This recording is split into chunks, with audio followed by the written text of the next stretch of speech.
The sky outside was a weary gray, casting a shadow over John's small, worn-down house. At 5 years old, he barely understood much of what life was supposed to be, but he knew enough to know this wasn't it. His hands clutched a small, dented metal bowl of scraps and leftovers, carrying it to the alleyway beside the house where a pack of stray dogs waited with eager eyes. They were his only friends. In the stillness of every late afternoon, they'd gather around as he poured bits of bread and scraps of meat into the dirt, and John would talk to them. The dogs would sit, tails wagging slightly, their eyes fixed on him with a silent kind of understanding. "You're lucky, you know," he whispered to them, stroking the matted fur of the closest dog, a scruffy brown mix with eyes as tired as John's. "You guys get to come and go, and no one yells at you. No one hurts you." He looked away, his tiny fingers absently scratching behind the dog's ears, his mind drifting to the nights he wished he could forget. From inside the house, a loud thud echoed through the walls, followed by his mother's stifled sob. His small body went stiff, and his fingers froze mid-scratch. His heart pounded, and his ears filled with the dull roar of fear that had become all too familiar. It was the same sound he heard every night, his father, Robert, stumbling home after another long night at the bar, smelling like whiskey and anger. The yelling would come first, deep and slurred, then the crashes, the sound of his mother's cries stifled as though she thought she could keep it from John. But he heard every single word. The scruffy brown dog nudged his hand, and John forced himself to take a breath, to pull his mind back to the present. He knelt down, his voice shaky as he murmured, "It's okay. You don't have to be scared." But he wasn't sure if he was talking to the dog or himself.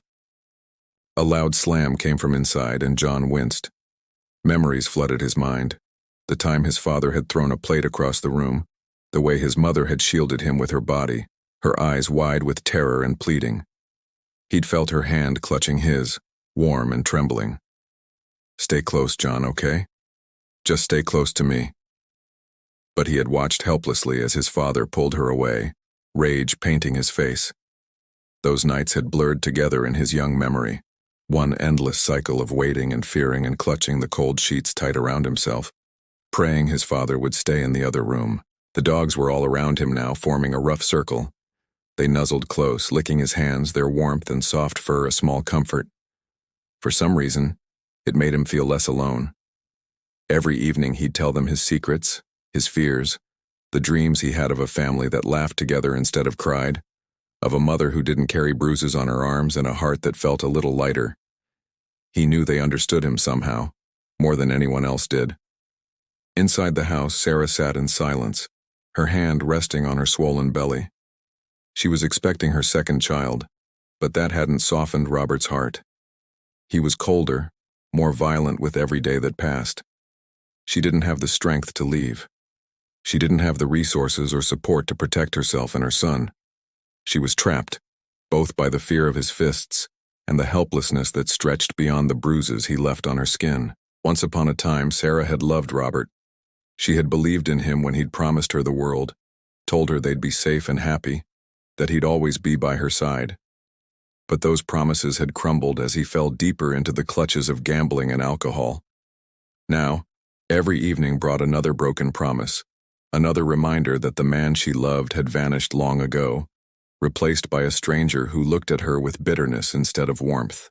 She heard John's voice outside, faint but sweet, talking softly to the dogs, his only friends in a world that had given him so little. Her heart ached at the thought of him out there, comforting himself, seeking peace from creatures as lost as he was. She knew that despite all her dreams of a better life, her decisions had cost her son the safety and joy he deserved. But no matter how often Robert promised to change, no matter how many times he swore he'd never touch another drink, each night ended in the same brutal ritual. As the sun dipped below the horizon, Sarah let out a shaky breath, her eyes falling shut as she whispered a silent prayer, one she'd uttered countless times. "Please, let there be an end to this. Please, give John the life he deserves." But as the sounds of her husband's angry footsteps grew louder, she knew that like every other night her prayers would go unheard. The night hung heavy over Sarah as she sat huddled on the edge of her bed, the bruises still fresh and throbbing from Robert's latest rage. She clutched her growing belly, feeling every heartbeat, every flutter of life stirring inside her, as if reminding her why she had to keep fighting. Beside her, John lay curled up, his small hand resting on her arm, his innocent face softened by sleep, yet etched with a worry no child his age should bear. Sarah gazed at him, her heart swelling with a fierce, protective love. If she stayed, this would be his life, a life steeped in fear, with the constant shadow of Robert's violence. Her stomach clenched. She knew then and there that she had to leave. It wasn't just her survival that mattered. It was the future of her children, of John, and the little one still growing inside her. That decision, raw, terrifying, and undeniable, brought both fear and a glimmer of hope. She'd lived so long under Robert's brutal control that the thought of escaping felt almost surreal. But there was no one to turn to, no family willing to risk crossing Robert, no friends left untouched by his influence. All she had was herself. Quietly, so as not to wake John, she began gathering what few belongings she could. The bag she picked up was small and worn, but she'd make it work. She filled it with a few essentials, an old sweater, a couple of diapers, and a photo of her mother, the only person she could still remember who had ever shown her pure love. Sarah's hands trembled as she folded each item into the bag, her mind racing through what little of a plan she had. She knew the risks. Robert would search. He'd demand answers. He'd hunt them down if he caught a single whiff of her leaving. But fear didn't stop her. This was their only chance. She had to believe that somewhere, somehow, there would be a place they could breathe freely, a place without Robert's fists waiting at the end of each day. Each item she placed in the bag seemed to breathe life into her plan, and by the time she was finished, her resolve had steeled. She would run, and she would not look back. As dawn neared, Sarah felt a soft nudge against her hand. It was John, sleepily awake, his eyes barely open but his little mind already alert. He had his own small task to finish before they could leave. They both slipped out to the yard, where the stray dogs he'd grown close to lay in their familiar huddle, waiting as if they somehow knew this would be goodbye. John crouched down, his small fingers reaching out to each one, and whispered his farewells. They sniffed him, whimpering in soft confusion, their eyes mirroring the sadness of their goodbye. Sarah watched, her heart breaking, feeling the depth of her son's attachment to these creatures, the only beings who'd offered him comfort in their bleak world. She knelt beside him, letting the dogs press against her too, their quiet loyalty a reminder of the love that still existed around them. Then, with the final goodbyes said, they turned their backs and walked, slowly slipping into the darkness that cloaked the early morning. Each step they took away from the house felt like a weight lifting, even though her heart beat wildly with a fear she couldn't fully silence. The silence of the dawn wrapped around them like a protective shield, and each footfall inched them closer to freedom. Sarah held her breath as they passed the fence, clutching John's hand tighter as they moved farther and farther from the only home he'd ever known, and the prison she'd longed to escape. The world around them was still, as if holding its breath for them. But Sarah's heart thudded with each cautious step. A sliver of dawn broke on the horizon, casting the faintest light on their path. She dared a final look back at the house. Shadows pooled around the doorway where Robert still slept, oblivious to the life slipping away from him. She whispered to herself, almost a prayer.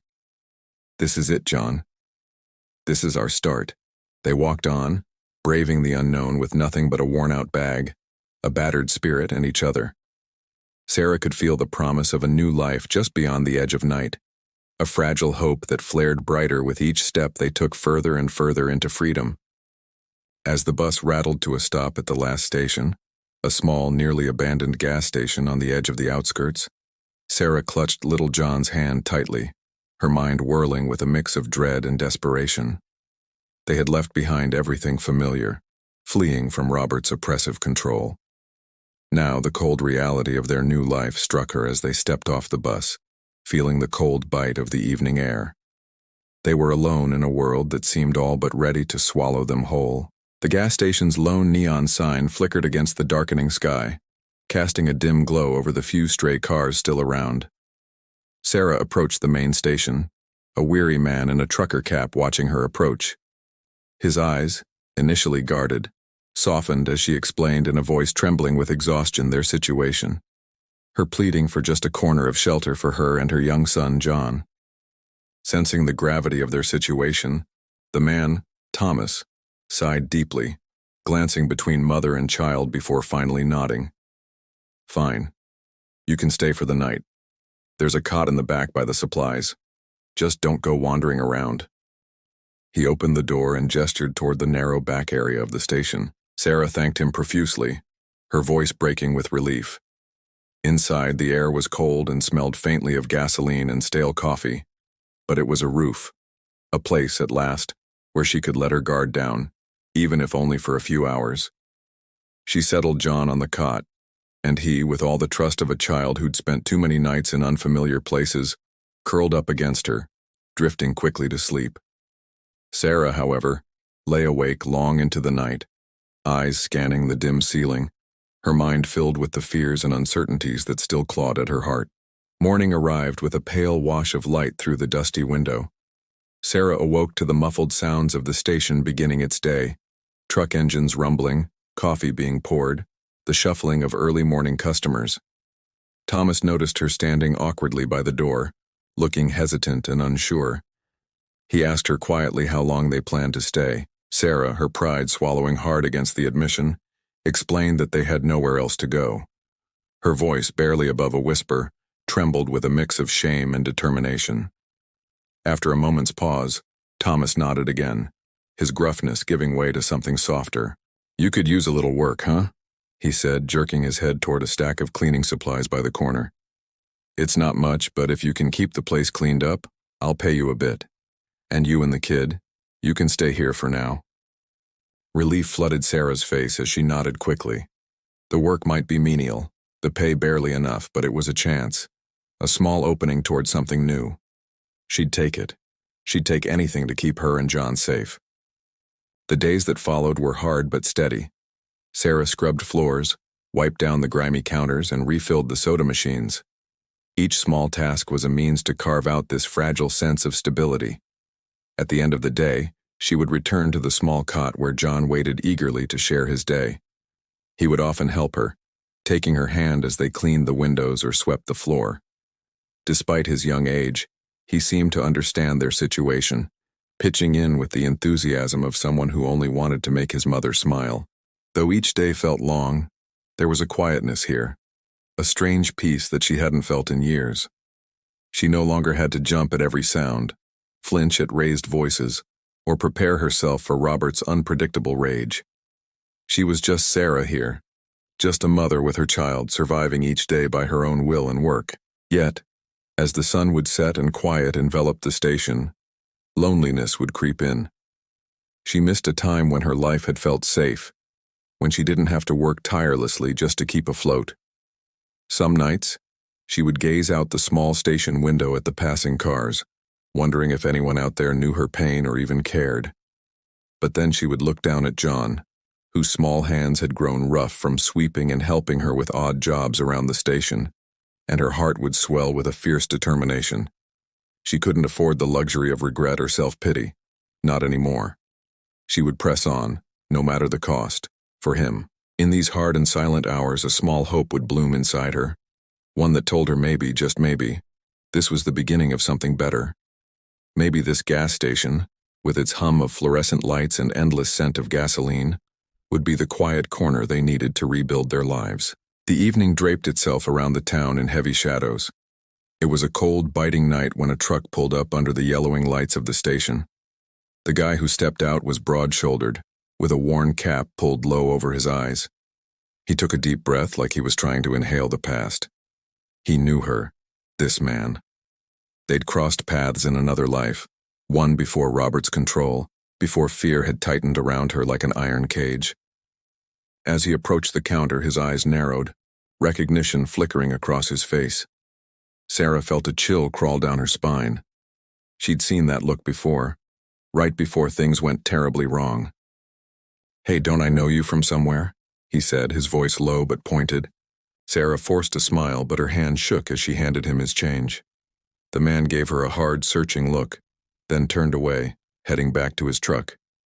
She could almost feel the thoughts racing through his mind as he sat there for a moment, eyes fixed on the rearview mirror before he roared off into the night. Hours later, that very man was sitting across from Robert in a dimly lit bar miles away. He nursed a beer, glancing around the room with a restless energy. "Saw someone today," he finally muttered, leaning closer to Robert. "Someone I'm sure you'd want to know about." Robert's interest piqued immediately, his eyes flashing with the look of a predator on the scent of prey. When the man mentioned Sarah, Robert's hand clenched around his glass so hard it nearly shattered. The anger simmering inside him rose to a full blaze, his breathing coming fast and shallow. "Where?" he demanded, his voice a dangerous whisper that carried the weight of raw, unfiltered fury. The friend hesitated, his face uncertain. "Robert, man, she looked rough. She's not the same." "I didn't ask for your opinion," Robert snapped, slamming the glass onto the bar. "Just tell me where she is." The friend muttered the location of the gas station, his face tight with an edge of regret. But Robert barely noticed. His mind was already racing, consumed by a single thought. She was so close, and she was his. She thought she could run, could slip through his grasp, but she was wrong. This was going to end tonight. Fueled by rage and a fifth of whiskey, Robert grabbed a knife from his glove compartment, his fingers tightening around the handle as he pictured Sarah's face. The audacity of her, thinking she could escape him, thinking she could hide. Tonight, he'd make her pay. He stumbled out to his truck, his thoughts dark and twisted as he fired up the engine and tore down the empty road, the headlights piercing the dark like twin daggers. Back at the gas station, Sarah's instincts prickled with dread. She'd been watching the clock, counting the minutes until her shift ended, but every tick of the second hand felt like it was counting down to something awful. The night outside was silent, oppressive, pressing in on the tiny space like it was squeezing her lungs. She placed a protective hand over her belly, her heart pounding against her ribs as she thought of the life inside her, the one she had promised herself she would protect, no matter the cost. Then she heard it. The low rumble of a truck engine slicing through the silence, growing louder as it approached. She froze, her blood turning to ice as the truck pulled up under the gas station lights. The driver's door swung open, and she saw his silhouette, broad and dark, moving with a familiar swagger. Robert. The name crashed into her mind like a thunderclap. She backed away, her heart racing, desperate to find somewhere, anywhere to hide. But the station was small, and there were no hiding places, nowhere that could shield her from him. The door creaked open and his footsteps echoed off the cracked tiles. He moved slowly, deliberately, drawing out the moment as if savoring her fear. She could feel his gaze piercing through the shadows, closing in on her like a hunter cornering its prey. Sarah clutched her belly, whispering a silent prayer, her heart shuddering in terror. She knew that if she didn't act quickly, Robert's revenge would be merciless, and she wouldn't just be fighting for herself this time. Robert's voice slithered through the darkness, low and venomous. "Did you really think you could get away from me, Sarah?" The gas station was eerily silent under the dim, flickering lights, casting shadows that stretched across the lot in broken, uneven lines.